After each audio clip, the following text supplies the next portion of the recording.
Les législatives de lundi sont déjà au centre des préoccupations des habitants de Lomé, la capitale du Togo. Un vote très critiqué dans un contexte marqué par l'avènement d'une nouvelle république. Au-delà de cette querelle politique, le citoyen lambda attend de ce scrutin des solutions aux maux qui gangrènent son quotidien. J'attends des changements après ces élections.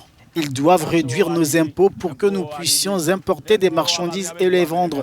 C'est ce que nous attendons en tant que citoyens togolais. L'état de nos routes doit être amélioré. Nos dirigeants doivent faire plus dans ce domaine et c'est ce que j'attends de ces élections. Ils doivent construire des routes jusqu'aux régions éloignées. Certaines régions semblent avoir été laissées de côté comme si elles ne faisaient pas partie du pays. Ce débat doit être aussi porté par l'opposition. Mais ces manifestations ont été annulées ces dernières semaines.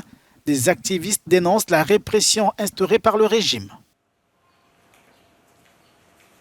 Aujourd'hui, même ceux qui sont les acteurs politiques de premier plan, notamment les partis politiques, qui peuvent discuter de ce changement de constitution, qui aurait dû passer par un débat assez large et par un référendum, ces partis politiques ne sont pas autorisés à parler ni à manifester pour ce changement de régime. Alors, qui va en parler? Je crois aussi qu'il y a tellement de problèmes dans le pays que même si popularité le chef de l'État actuel va avoir, ça va être une popularité assez ténue parce qu'il y a trop de problèmes auxquels les jeunes sont confrontés.